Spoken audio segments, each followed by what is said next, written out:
ಇತಿಹಾಸದಲ್ಲಿ for the first time Pratap ಅವರಿಗೆ ಇಷ್ಟೊಂದು ಓಟ್ಸ್ಗಳು ಬಂದಿದೆ. ಸಿಗಾಬಟ್ಟೆ ಓಟ್ಸ್ಗಳು, 1 ಕೋಟಿಯ ಓಟ್ಸ್ಗಳು ಕೂಡ ಬಂದಿದ್ದು ಸುದೀಪ್ ಸರ್ ಕೂಡ ಬಹಳಷ್ಟು ರೀತಿಯ ಆಶ್ಚರ್ಯ ಕೂಡ ಪಟ್ಟಿದ್ದಾರೆ. ಅಷ್ಟರ ಮಟ್ಟಿಗೆ ಒಂದು ಫ್ಯಾನ್ ಫಾಲೋವಿಂಗ್ ಕ್ರೇಜ್ ಇದೆ ನೋಡಿ. ಪ್ರತಾಪ್ ಅವರನ್ನ ಮೂಲೆಯಿಂದಲೂ ಕೂಡ ಜನರು ಇಷ್ಟಪಡಲು ಶುರು ಮಾಡಿದ್ದಾರೆ. ಸಾಕಷ್ಟು ರೀತಿಯಲ್ಲಿ ಓಟ್ಸ್ಗಳು ಚಿಕ್ಕವರಿಂದ ಹಿಡಿದು ದೊಡ್ಡವರ ತನಕ ಎಲ್ಲರ ಹತ್ರನೂ ಕೂಡ ಫೋನ್ ಇರುತ್ತಲ್ಲ, ಎಲ್ಲರೂ ಕೂಡ ಪ್ರತಾಪ್ ಅವರಿಗೆ ಸಪೋರ್ಟ್ ಮಾಡುತ್ತಾ ವೋಟ್ ಮಾಡ್ತಿದ್ದಾರೆ. ಜೊತೆಗೆ ಕ್ಯಾಂಪೇನ್ ಆಗಿರ್ಬೋದು, vote for Pratap, save Pratap, so ಈ ರೀತಿಯ ಒಂದು ಕ್ಯಾಂಪೇನ್ ಕೂಡ ಮಾಡ್ತಿದ್ದಾರೆ. ವೈರಲ್ ಆಗ್ತಿದೆ, ಟ್ರೆಂಡ್ ಕೂಡ ಕ್ರಿಯೇಟ್ ಆಗ್ತಿದೆ. ಅದಕ್ಕೋಸ್ಕರ ಪ್ರತಾಪ್ ಇವತ್ತು ಸೇವ್ ಆಗಿದ್ದಾರೆ. ಸೊ ನಿನ್ನೆ ಫಿನಾಲೆಗೆ ಎಂಟ್ರಿ ಕೊಡುವಂತಹ ಸ್ಪರ್ಧಿಗಳನ್ನ ತಿಳಿಸ್ತಾರೆ, ವರ್ತೂರ್ ತುಕಾಲಿ ಅಂತ. ಇವತ್ತು ಪ್ರತಾಪ್ ಅವರನ್ನ ಸೇವ್ ಮಾಡಿ ಅವರನ್ನು ಕೂಡ ಫಿನಾಲೆ ವರಕ್ಕೆ ಕಾಲಿಡ್ತಿದ್ರೆ ಕಂಗ್ರಾಚುಲೇಷನ್ಸ್ ಅಂತ ಕೂಡ ಪ್ರತಾಪ್ ಅವರಿಗೆ ಸಪೋರ್ಟ್ ಮಾಡುತ್ತಾ ಸುದೀಪ್ ಸರ್ ಕೂಡ ವಿಶ್ ಮಾಡ್ತಾರೆ.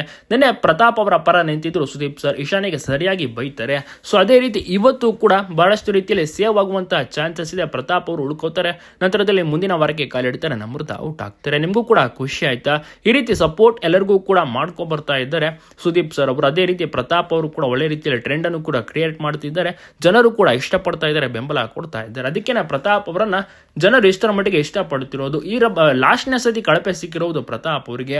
ಮತ್ತೊಮ್ಮೆ ಇನ್ನ ಫಿನಾಲೆ ಅವರ ಅಷ್ಟೇ. ಮುಂದಿನ ಭಾನುವಾರ ಫಿನಾಲೆ ಯಾರು ವಿನ್ನರ್ ಆಗ್ತಾರೆ, ಯಾರು ಸುದೀಪ್ ಸರ್ ಅವರ ಪಕ್ಕ ನಿಂತ್ಕೋತಾರೆ, ಯಾರಿಬ್ರು ಟಾಪ್ 2 ಎಲ್ಲವೂ ಕೂಡ ಕಂಪ್ಲೀಟ್ ಆಗಿ ಗೊತ್ತಾಗುತ್ತೆ. ಬಹುಶಃ ಮೊದಲ ಸ್ಥಾನ ಸಂಗೀತ ಅವರಿಗೆ ಸಿಗುವಂತಹ ಚಾನ್ಸಸ್ ಇದೆ. 2 ಅಥವಾ 3ನೇ ಸ್ಥಾನ ಪ್ರತಾಪ್ ಅವರಿಗೆ ಸಿಗುವಂತಹ ಚಾನ್ಸಸ್ ಇದ್ರೂ ಇರ್ಬೋದು. ಇದ್ರ ಬಗ್ಗೆ ನೀವೇನಂತೀರಿ? ನಿಮ್ಮ ಒಂದು ಅನಿಸಿಕೆ, ಅಭಿಪ್ರಾಯವನ್ನ ತಪ್ಪದೆ ಕಮೆಂಟ್ ಮಾಡಿ ತಿಳಿಸಿ. ಎಲ್ಲ ಕಡೆ ಶೇರ್ ಮಾಡೋದನ್ನ ಮಾತ್ರ ಮರಿಬೇಡಿ.